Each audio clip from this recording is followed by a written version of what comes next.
여러분 안녕하세요. 네, 잘 들리시는가요? 네. 여기 계신 분들 말고요. 지금 전국 각지에서 이 방송으로 추석 명절 예배 함께 하시는 우리 성도님들을 진심으로 환영합니다. 명절 잘 쇠고 계시죠? 네. 오늘이 추석이죠? 오늘이. 네. 오늘 추석 저녁 말씀은 소망으로 얻는 쉼이라고 하는 주제입니다. 어느덧 이 3기 교과가 마지막이네요. 그리스도 안에 쉼. 우리 주님께서 저와 여러분들에게 쉼을 주시려고 그렇게 열과 성을 다해서 역사하고 계시지만 여전히 우리는 쉼이 없는 세상에서 살고 있습니다. 어떻게 신앙하시는 게 어렵습니까? 아니면 쉽습니까? 네. 어떻게 생각하면 굉장히 어려운 것 같아요. 저도 예전에 신앙하는 게 좀 어렵다 이렇게 생각을 했는데 가면 갈수록 신앙은 그렇게 어려운 것이 아니구나 이제 이런 생각을 많이 해요. 정말 잊지 말으셔야 될 것은 하나님께서 이 지구에 있는 사람 중에서 몇 명이나 사랑하실까요? 하나님께서. 네? 몇 명이나 사랑하실 것 같으세요? 여러분은 살면서 몇 명이나 사랑하십니까? 몇 명이나. 근데 하나님은 이 지구상에 있는 사람 중에서 사랑하지 않는 사람이 단 한 사람도 없어요. 그거를 제가 좀 묵상을 많이 해봤습니다. 그러면 자, 하나님은 모두를 사랑하시는데 그러면은 언제는 사랑하시고 언제는 사랑을 안 하실까요? 네? 언제는 사랑하시고 언제는 사랑하지 않으실까요? 네. 언제나 사랑하시죠. 언제나. 이걸 잊지 마셔야 돼요.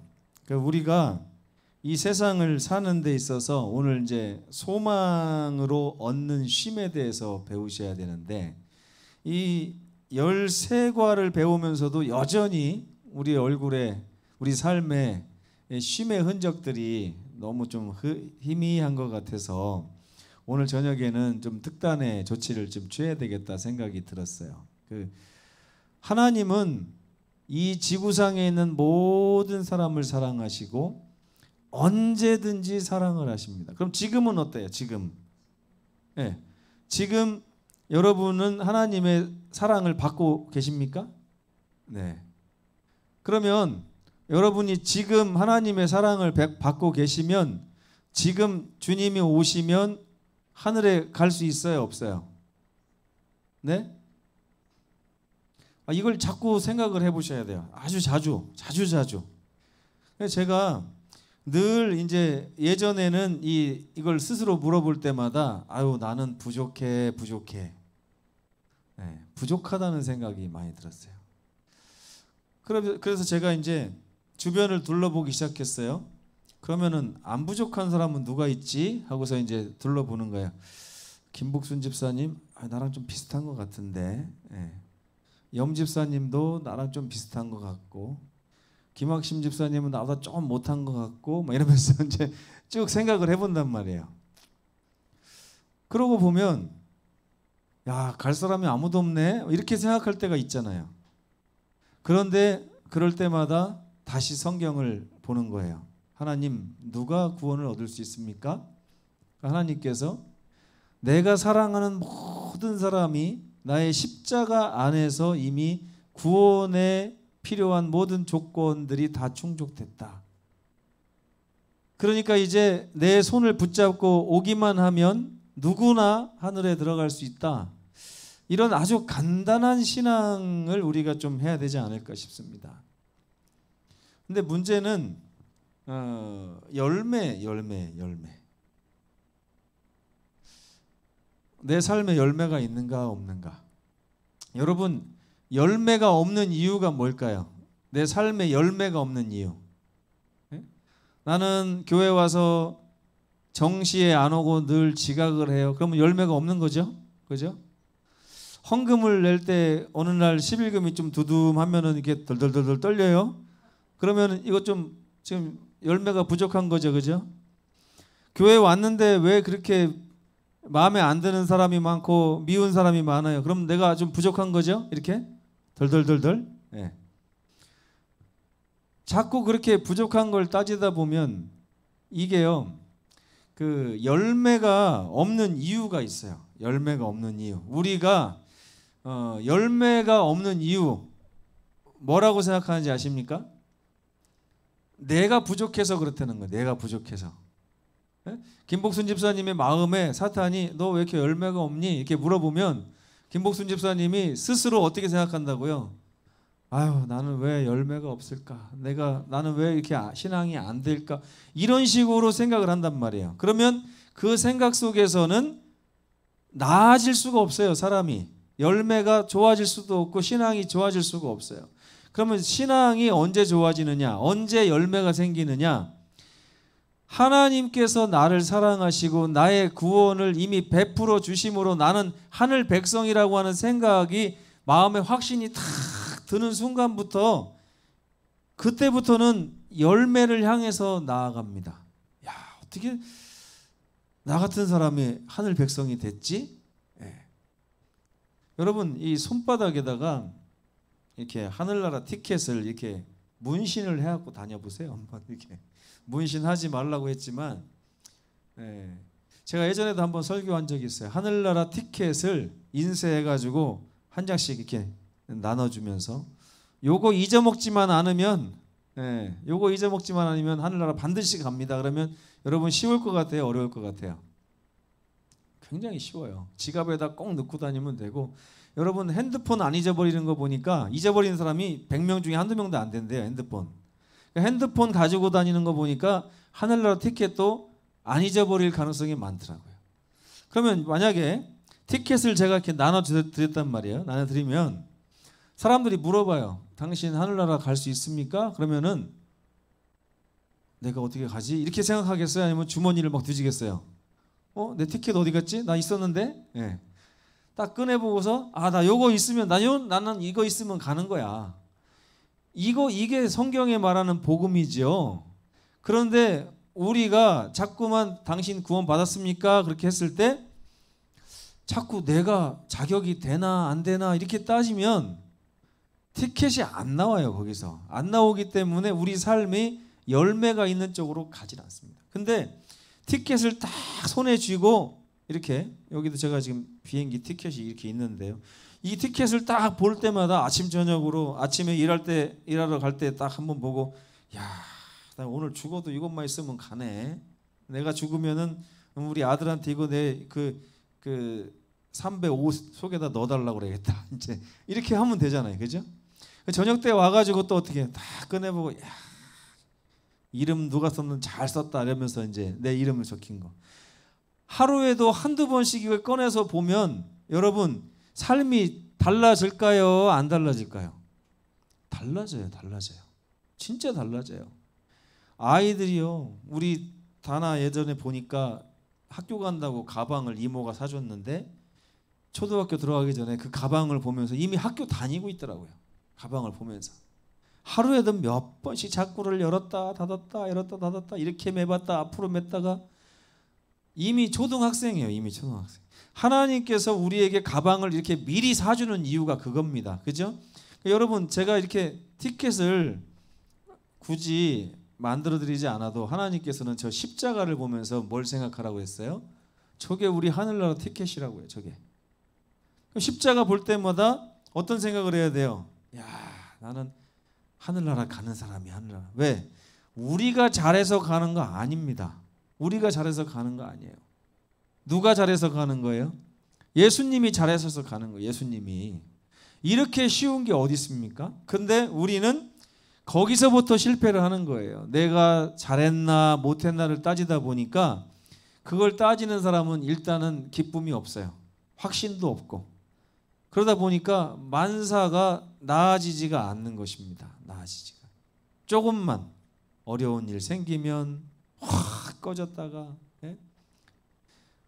여러분 신앙이 나아지지 않고 계속 제자리에 있는 이유는요. 우리가 딱 거기 있기 때문에 그래요. 거기 있기 때문에. 이 티켓을 볼 줄 아는 눈만 가지고 있으면 그때부터는 신앙이 엄청나게 자라납니다. 매일매일 자라납니다. 매일매일. 이거 얼마나 소중한지 이거를 보면서 오늘 아무리 힘들어도 오늘 누가 사기를 쳐갖고 2천만 원을 사기쳐 갔어요. 집에 와서 이 티켓 딱 보는 순간 사르르 녹아야 정상이에요. 그게 녹아야. 이 티켓만 보면 그죠?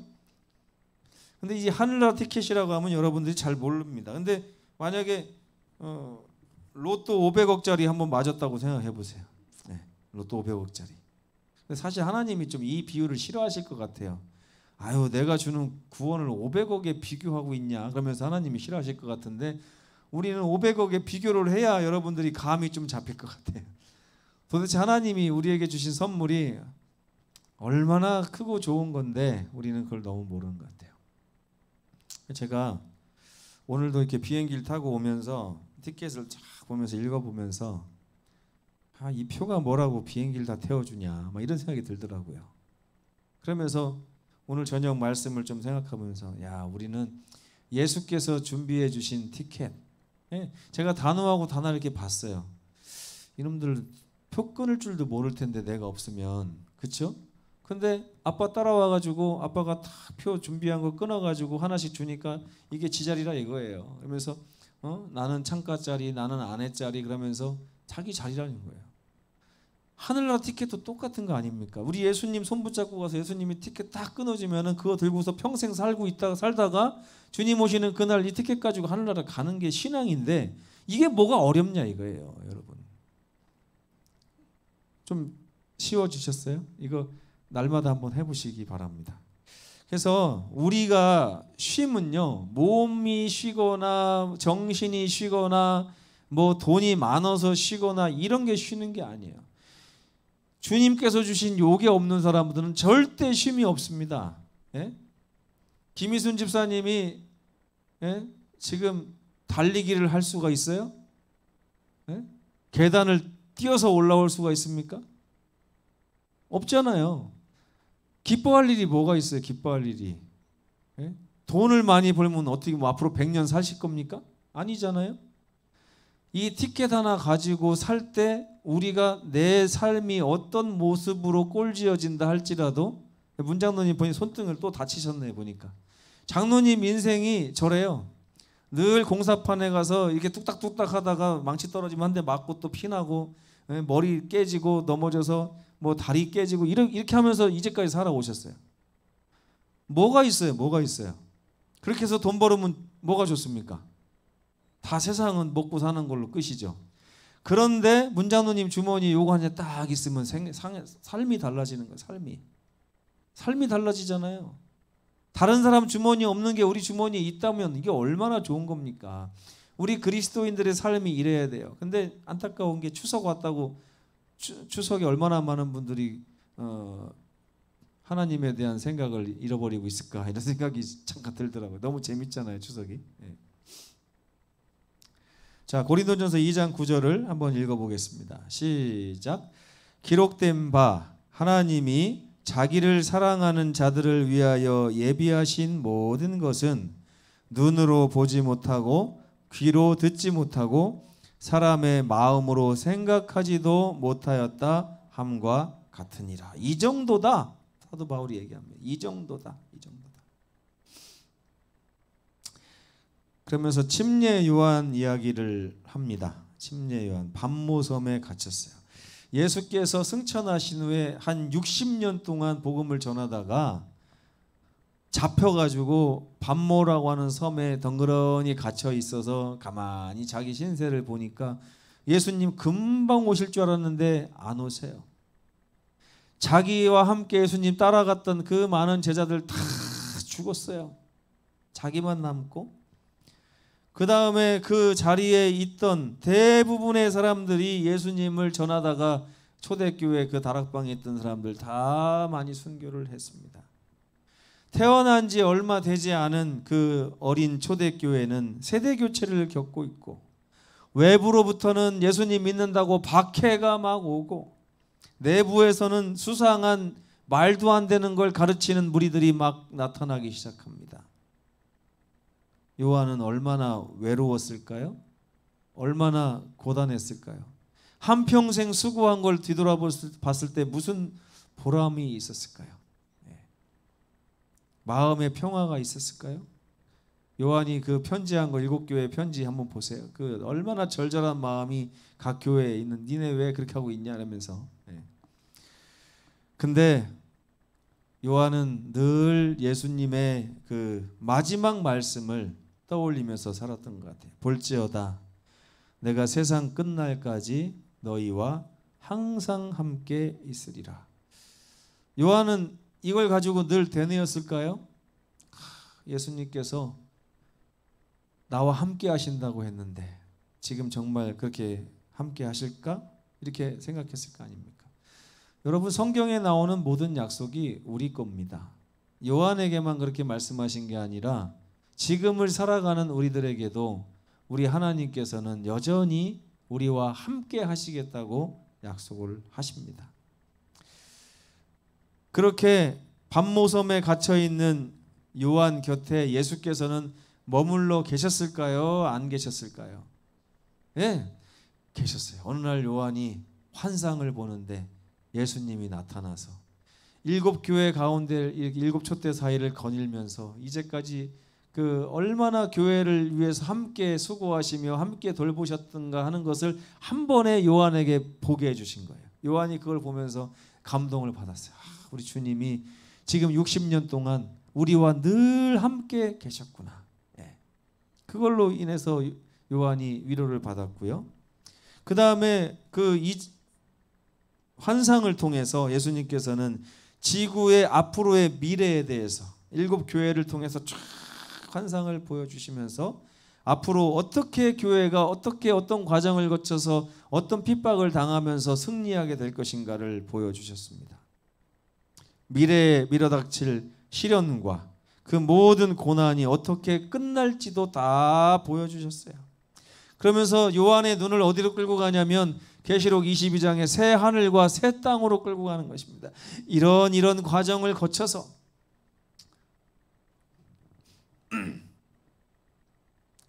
나 집사님에게 우리 주님이 꿈에 나타나셔서 집사님 처녀적부터 쫙 보여주시는 거예요.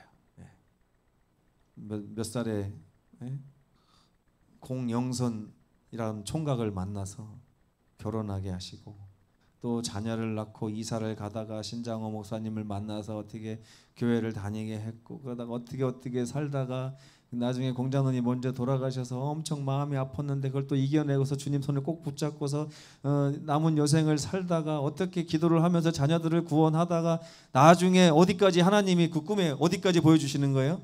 예수님의 재림을 거쳐서 새하늘과 새 땅에 가서 집사님이 만세를 부르면서 온 가족과 함께 하나님 가면서 그 영원한 낙원에서 펄쩍펄쩍 뛰는 모습까지 쫙 보여주시는 거예요. 얼마나 좋겠어요.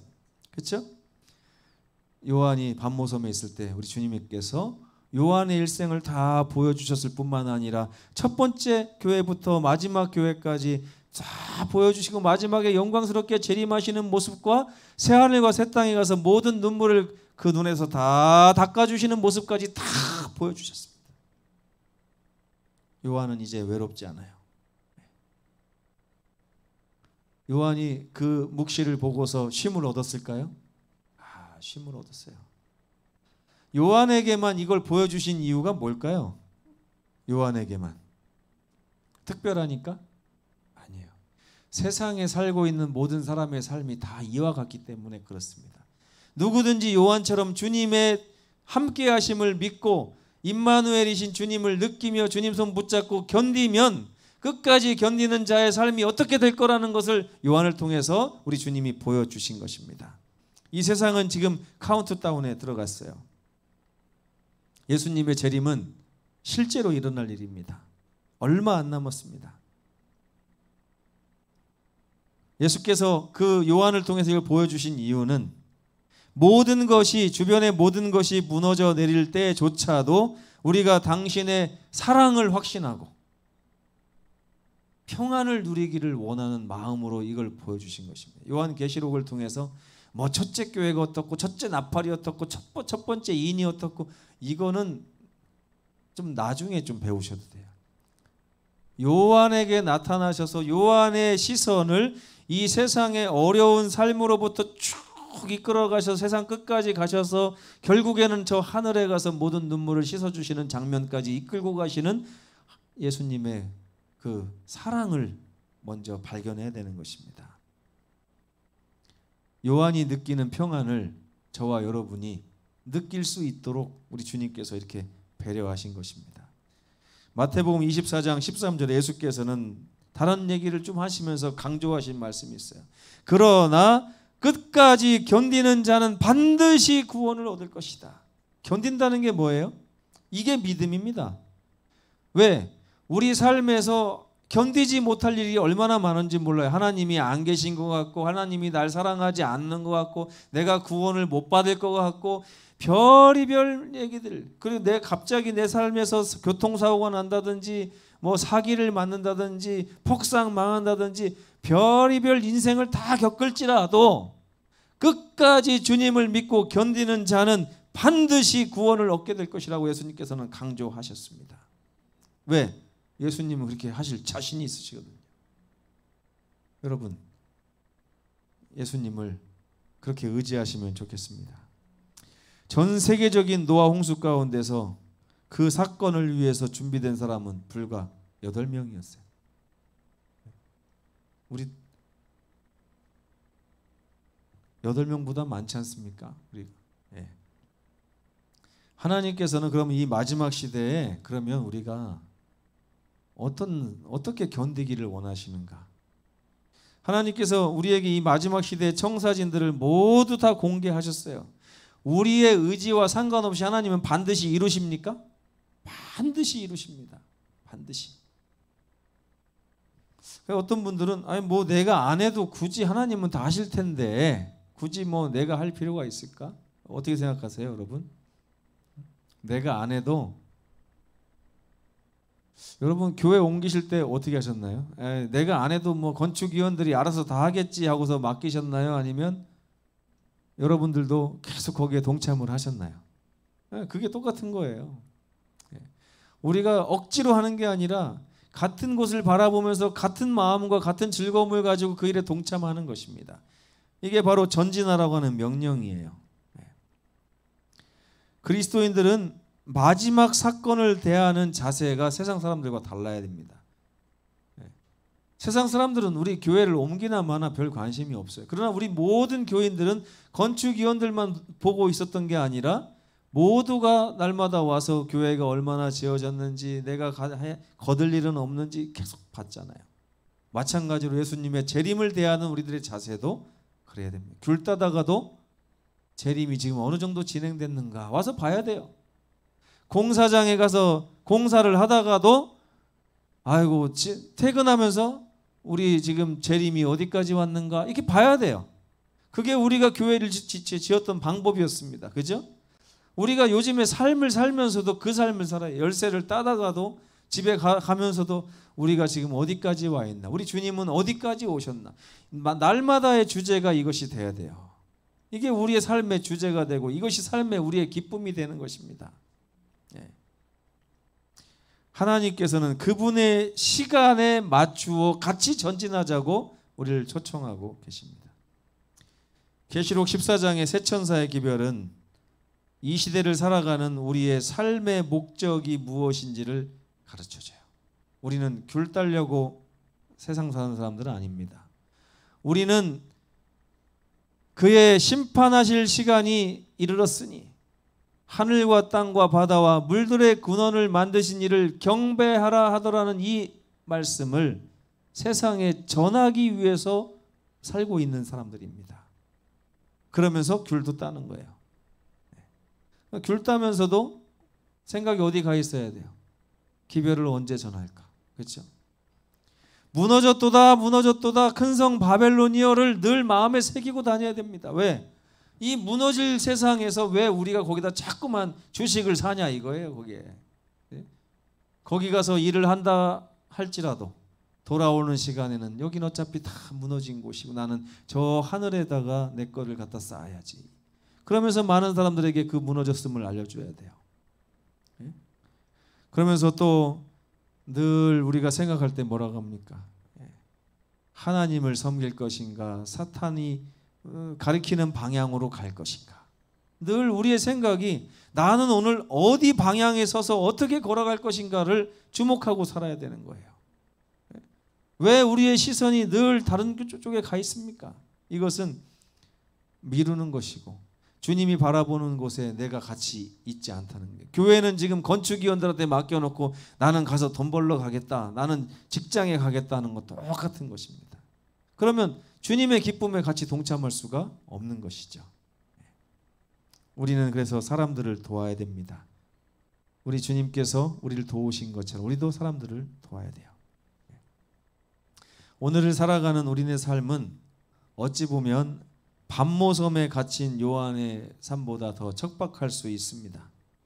근데 이러한 삶에서 우리가 쉼을 누리는 유일한 방법은 바로 이 하늘 티켓입니다. 이 티켓을 가지고 우리가 주님께서 우리를 이끌고 어디로 가시는지를 주목하면서 주님이 이끄시는 방향을 바라보면서 날마다 얼마큼 왔는지를 바라보면서 따라가는 삶이에요. 자칫하다가는 우리가 어느새 사단의 손을 붙잡고 있게 되는 것을 보게 될 것입니다. 쉼을 얻는 방법은 늘 이 티켓에 집중하는 거죠. 이게 내 거구나, 이게 내 거야. 예수님 곧 오시겠구나. 세상 돌아가는 걸 보니까 전염병도 만연하고 이제 막 핵무기도 너무 많이 늘어나고 지진이며 뭐 태풍도 이렇게 많이 오는 때가 어디 있습니까? 막 일본, 중국 뭐 난리도 아니잖아요. 주님 오실 때가 됐구나. 이제 다른 거 다 필요 없고 난 이것만 잘 챙기고 있다가 주님 만나면 되겠구나. 이 생각이야말로 우리의 삶에 열매가 생기도록 만드는 가장 중요한 생각입니다. 소망 가운데서 쉼을 얻으시기를 간절히 바랍니다. 요한은 예수님의 늘 함께 하신다고 한 약속, 그분이 약속하시고 보여주시는 아름다운 미래를 바라보면서 쉼을 얻었습니다. 이거 말고서 다른 걸로 쉼을 얻으시려고 아무리 노력해도요, 잠깐이에요. 여러분 예전에 막 그런 말이 있었잖아요. 자동차를 사면 뭐 한 달이 1년이 기쁩니다. 뭐 결혼을 하면 뭐 몇 달이 기쁩니다. 뭐 신발을 새로 사면 뭐 하루가 기쁨, 이렇게 그런 게 있었잖아요. 근데 아무것도 새 것은 없더라고요. 그렇죠? 어떤 분은 로또에 30억 당첨됐는데 자기가 행복했던 시간은 딱 일주일이었다고 얘기하고 그 뒤부터는 자기 인생에 지옥이 펼쳐졌다고 이렇게 얘기하더라고요. 여러분, 그러나 이 하늘 티켓을 가지고 있는 분들의 삶은 영원히 행복할 수 있습니다. 그래서 예수님께서는 우리가 미래를 바라보기를 원하시고요, 우리에게 약속된 엄청난 승리와 영광스러운 삶을 늘 확인해 보기를 원하십니다. 가방을 볼 때마다 얼마나 학교 가고 싶겠어요, 아이들이. 그죠? 신발을 딱 새고 사면 얼마나 밖에 나가서 뛰놀고 싶습니까? 마찬가지로 이 티켓을 갖게 되면 우리 삶은 이 티켓 때문에 변하게 됩니다. 이 티켓은 무료입니다. 우리 주님께서 이미 다 우리에게 일일이 다 우리 이름을 적어서 갖고 계십니다. 소망을 가진 사람은 그래서 쉼을 누릴 수 있습니다. 지구의 마지막을 가리키는 시계가 거의 움직이고 있는데 누가 주님의 전진 명령을 가지고 세상으로 나가시겠습니까? 우리 서귀포교회 모든 성도들이 소망 때문에, 이 티켓 때문에 삶의 열매가 맺히고 이제 이전과 다른 새로운 삶을 아름답게 누리시게 되기를 간절히 바라면서 오늘 말씀을 마치겠습니다. 기도하시겠습니다. 감사하신 아버지 하나님, 저녁에 들어와서 주머니에 있는 티켓을 볼 줄 아는 백성들 되게 인도하여 주시옵소서. 이 티켓이 있음으로 인해서 우리의 삶이 얼마나 쉼을 누릴 수 있는지 요한의 삶을 통해서 들여다보았습니다. 주님께서는 그 척박한 밤모섬에서 요한에게 나타나셔서 요한의 눈을 이 척박한 세상으로부터 영원한 낙원으로 이끄시며 곧 펼쳐질 그의 삶에 대한 아름다운 모습들을 보여주셨습니다. 모든 눈물을 그 눈에서 씻기실 그날이 멀지 않았습니다. 주님, 우리가 이 세상에서 이 구원에 대한 확신과 감사와 찬송으로 말미암아 우리 삶이 이전의 삶과 완전히 달라진 놀라운 삶을 경험할 수 있도록 그 쉼으로 우리를 이끌어 주시기를 간절히 구합니다. 이 추석 명절을 맞이해서 오고 가는 모든 분들, 또 이 자리에 함께하지 못하지만 또 유튜브를 통해서 예배에 동참하신 모든 우리 성도들에게 하나님의 크신 은혜 함께하는 귀한 명절 저녁 될 수 있도록 인도하여 주시옵소서. 돌아가는 발걸음도 함께하여 주시옵기를 예수님의 이름으로 간절히 기도합니다. 아멘. 묵상 기도하시겠습니다.